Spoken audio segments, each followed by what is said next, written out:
अब हम next case लेंगे when E is parallel to B. Electric field फिर से मैग्नेटिक फील्ड के पैरेलल है।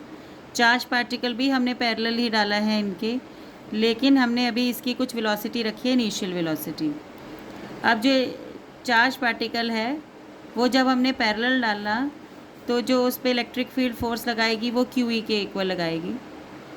अगर क्यू ई के इक्वल लगाएगी तो एक्सेलरेशन किसके इक्वल होगी, q E divided by M.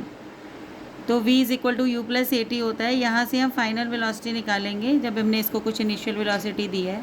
यहाँ जो हमने इनिशियल वेलोसिटी थी v नॉट के बराबर दी थी, तो final velocity will be equal to v not plus q E by m into t. अब हमने नेक्स्ट केस लिया है। नेक्स्ट केस में हमने e पैरेलल टू b रखा है, लेकिन हमने q हमें इसमें परपेंडिकुलर डाला है। तो अगर हम इसमें q परपेंडिकुलर डालते हैं तो हमने एफ ई फिर से फोर्स जो है वो क्यू ई के इक्वल लगेगी, acceleration Q E by m के इक्वल लगेगा। अगर हमने ई और बी को इस डायरेक्शन में लिया है और हमने परपेंडिकुलर डाला है, तो हमने इसका मतलब यहाँ पर सिर्फ वी वाई वेलोसिटी दी है। यहाँ पर हमने वी एक्स कोई भी वेलोसिटी नहीं दी। तो हमने एक्स डायरेक्शन में अगर इनिशियल वेलोसिटी नहीं दी है तो इनिशियल वेलोसिटी एक्स डायरेक्शन में ज़ीरो हो जाएगी, plus A x into t. A हमने ऊपर निकाल रखा है q E by m into t, तो वी एक्स हमारा आ जाएगा q E by m into t. अब मैग्नेटिक भी इस पर फोर्स लगाएगी, क्योंकि अब मैक्सिमम फोर्स लगाएगी, क्योंकि अब बी और क्यू भी परपेंडिकुलर हो चुके हैं और परपेंडिकुलर पे आपको पता है मैक्सिमम फोर्स लगती है और वो साइन 90 हो जाता है, तो फोर्स जो लगती है वो क्यू वी बी लगती है। तो इस बार दोनों की वजह से फोर्स लगी। इस बार आपकी इलेक्ट्रिक फील्ड की वजह से भी फोर्स लगी और मैग्नेटिक की भी वजह से फोर्स लगी। इलेक्ट्रिक की वजह से इलेक्ट्रिक फील्ड की वजह से वो सीधा सीधा सीधा सीधा जाएगा, लेकिन मैग्नेटिक की वजह से वो गोल घूमेगा। तो आपका जो ट्रेजेक्ट्री होगी वो हेलिक्स ट्रेजेक्ट्री बन जाएगी, आगे भी चल रहा है और गोल गोल भी घूम रहा है। अब क्वेश्चन ये है कि पिच जो है वो कांस्टेंट रहेगी कि पिच जो है वो चेंज होती रहेगी, क्योंकि इस पर एक्सेलरेशन लग गई, इसकी स्पीड बढ़ती रहेगी लगातार, तो इसका मतलब इसकी जो पिच है वो भी बढ़ती रहेगी। तो पिच इंक्रीज़ करेगी जैसे जैसे वो चलता जाएगा, कि स्पीड भी क्या कर रही है, इंक्रीज़ कर रही है। तो इसमें अगर ये P3 है, ये P2 है, ये P1 है, तो P3 बड़ा होगा, P2 से छोटा होगा और P1 सबसे छोटा होगा।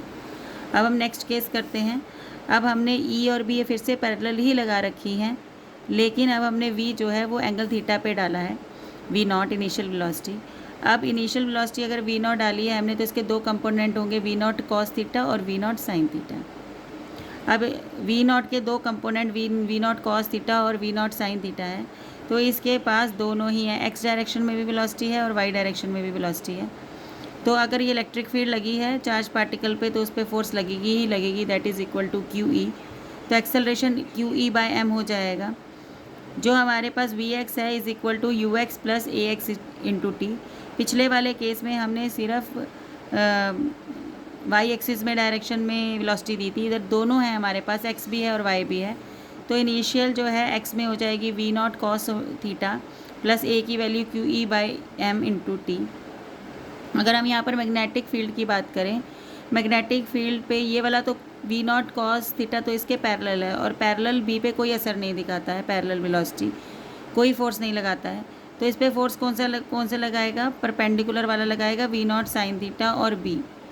तो जो हमारा अब जो फोर्स लगेगा चार्ज पार्टिकल पे, जब हमारी किसकी वजह से लगेगा, वी नॉट साइन थीटा की वजह से लगेगा, ना कि वी नॉट कॉस थीटा की वजह से, क्योंकि पैरेलल की वजह से कोई फोर्स नहीं लगता है, सिर्फ परपेंडिकुलर की वजह से मैग्नेटिक फील्ड का फोर्स लगता है।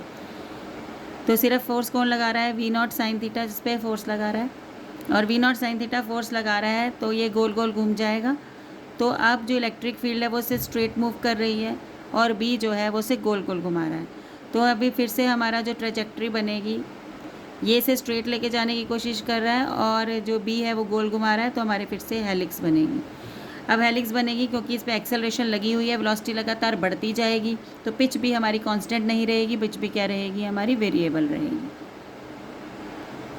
वैसे वी की वैल्यू जो आर की वैल्यू जो होती है रेडियस की mv अपॉन क्यू भी होती है। यहाँ पर जो वेलोसिटी का कंपोनेंट लेंगे वो परपेंडिकुलर वाला लेंगे, परपेंडिकुलर कंपोनेंट है वी नॉट साइन थीटा, तो जो हमारा रेडियस का फॉर्मूला बन जाएगा m v not sine theta upon q B.